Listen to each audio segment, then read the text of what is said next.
지금도 현존하는 사마리아 공동체는 이 모세오경 5건만을 하나님의 주신 말씀 경전이라고 믿고 있습니다. 그 정도로 율법이라는 것이 유대인들에게 큰 자산이고 또 세계에 자랑할 만한 유산이라는 것이죠. 이것은요, 이분들이 생각하는 율법은 시간이 변한다든지 환경이 변한다든지 해도 이 율법만큼은 모든 인간이 절대 순종해야 되는 계명이라고 여기고 있습니다. 그래서 이 계명을 위해서 목숨을 바치는 사람이 대부분입니다. 그런데 이 중요한 율법을 우리 기독교인들은 약간 부정적으로 생각을 하고 무시하는 경향이 있습니다. 왜냐하면 율법을 기독교의 사상과 상반되는 개념이라고 생각을 하고 있기 때문이죠. 잘못 이해를 한 것입니다. 물론 성경에 보면 바울도 율법에 대하여 부정적인 표현을 한 적이 있습니다. 하지만 그것은 율법으로 구원을 받는다는 교리를 부정한 것이지 율법 자체를 부정한 것은 아니었습니다. 오히려 로마서 3장 31절에서는 그런즉 우리가 믿음으로 말미암아 율법을 파기하느냐 그럴 수 없다. 도리어 율법을 굳게 세운다라고 했습니다. 예수님께서도 비슷한 말씀을 하셨죠. 마태복음 5장 10절 말씀인데 내가 율법이나 선지자를 폐하러 온 줄로 생각하지 마라. 폐하러 온 것이 아니고 완전케 하려 함이다. 이런 말씀을 하셨어요. 그러니까 기독교는 율법을 부정하지 않습니다. 율법의 잘못된 교리를 지적하는 것일 뿐입니다. 마태복음 22장에 보면 어떤 율법사가 예수님에게 질문을 합니다. 어떤 계명이 제일 큰 계명입니까? 이 질문에 예수님이 신명기 말씀을 가지고 답변을 하죠. 내 마음을 다하고 목숨을 다하고 뜻을 다하여 주 너의 하나님을 사랑하라. 이것이 크고 첫째 되는 계명이다. 그리고 둘째도 그와 같은데 내 이웃을 내 몸과 같이 사랑하라. 이 두 계명이 온 율법과 선지자의 강령이다. 그렇게 답을 하셨어요.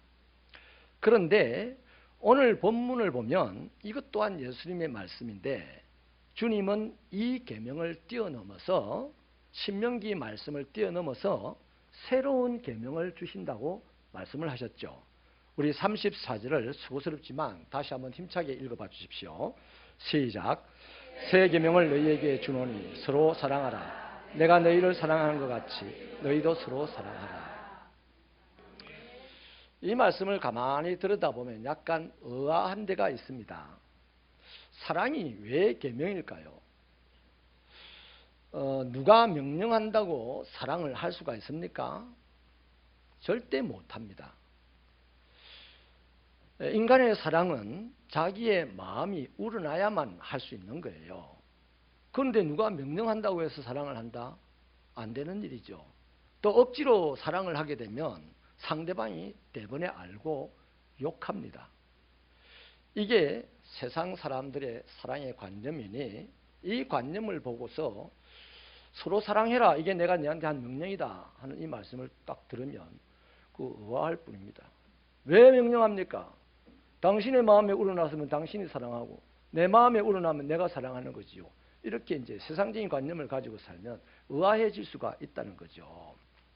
그런데 놀랍게도 예수님은 서로 사랑하는 것이 새로운 계명, 새로운 명령이다 이렇게 말씀을 하시죠. 여러분, 계명이라는 말은 법입니다. 법이라는 것은 싫으나 좋으나 따라야 하는 게 법이에요. 예를 들면 우리가 운전을 합니다. 오늘도 여러분들이 예배당에 예배드리 나오실 때 운전을 해서 오실 것입니다. 근데 예배드리러 오면서 기분이 꿀꿀하다.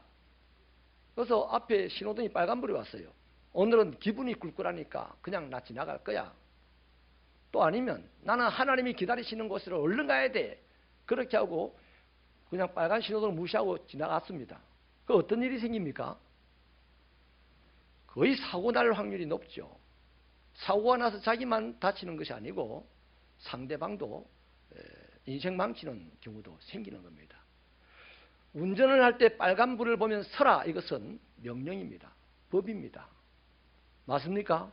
그 법을 안 지키게 되면 큰 사단이 일어나게 되는 것이죠. 그리스도인이 서로 사랑하라 하는 이것은, 계명이라고 한 것은요, 너의 기분과 감정에 따라서가 아니라 무조건 사랑해야 한다는 말씀입니다. 왜? 법이기 때문에요. 예수님이 내가 너희들에게 권면하니까 너희가 서로 사랑하면 좋겠다 이랬으면요, 내가 판단하면 돼요. 뭐 내 마음이 안 나면 사랑 안 해도 돼. 근데 예수님이, 우리가 주인이라고 고백한 예수님, 우리가 왕이라고 고백한 그 예수님이 나는 너에게 명령한다, 이것은 새로운 명령이다, 너희는 서로 사랑해라 이랬단 말이죠. 그럼 그 명령을 따르지 않으면 내 인생에 사단이 일어나는 것은 당연한 거예요.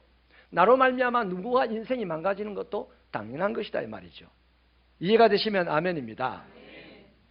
자, 그래서요, 그리스도인의 사랑은 선택이 아닙니다. 필수입니다.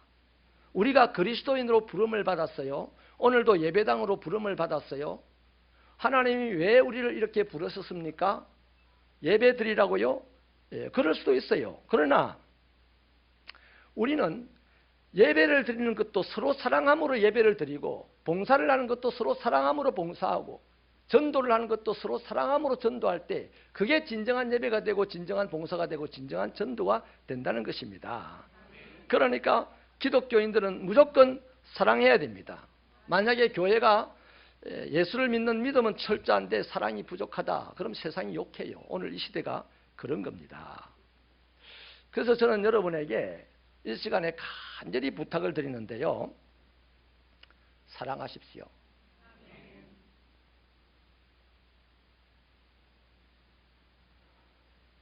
예수님을 사랑한 만큼 사람을 사랑하십시오.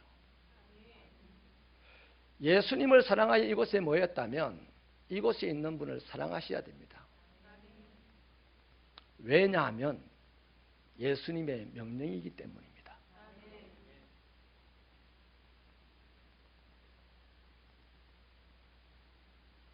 기도하시겠습니다.